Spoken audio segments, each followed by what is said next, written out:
This beautiful little girl here is suffering from a condition called short bowel syndrome. Short bowel syndrome is a rare disorder caused by the lack of a functional small intestine. Without a functional small intestine, your body cannot absorb the nutrients that it needs from food. The primary symptom of this disorder is diarrhea, which leads to dehydration, malnutrition, and severe weight loss. Treatment for this disorder includes things like special diets, intravenous delivery of nutrients through a method called parenteral nutrition, and without this treatment, some patients may only have days to live. And this is the reality of this 4-year-old little girl living in Bakersfield, California. This little girl, simply identified as SGV in most articles written about this story, was born in Mexico, but her family legally entered the United States in 2023 through the CBP1 app, which was part of a humanitarian program set up under the Biden administration. They came to the United States because their daughter couldn't get the care that she needed in Mexico, but in the US, her mother had heard that there were programs, that there were treatments that would allow children with this condition to lead a relatively normal life. And thanks to that care, she was able to finally leave the hospital and experience the outside world for the very first time. Her mother said, "It was incredible. I had waited so long for doctors to tell me, ma'am, your daughter's okay now. She can go home." Now, despite her improvement, she still does need to be hooked up to her feeding tubes 14 hours a day.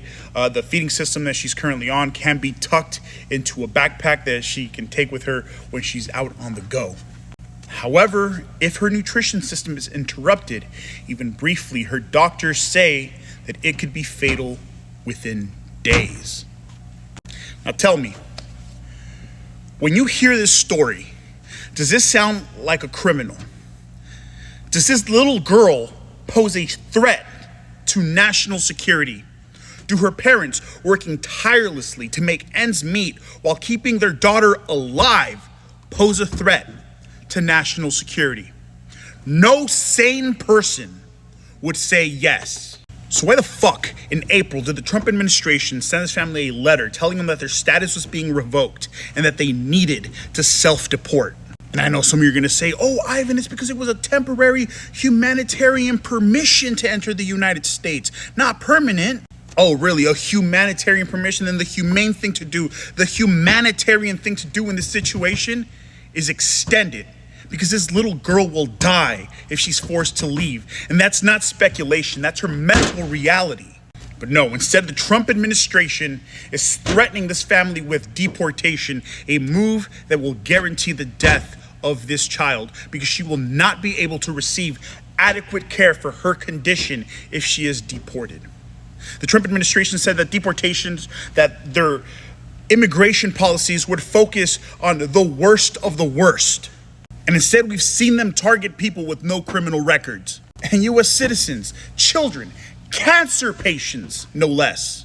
And now a little girl whose deportation would literally cause her death within days. Oh, but God forbid, right? God forbid we call our immigration authorities what they really are. And just so we're clear, I want you to know who's behind this suffering. The deportation of cancer patients, the potential deportation of this girl whose deportation will cause her death, the sending of people with no criminal records to be held in a foreign gulag. I want you to know who's responsible for that. And that's this guy right here, Stephen Miller.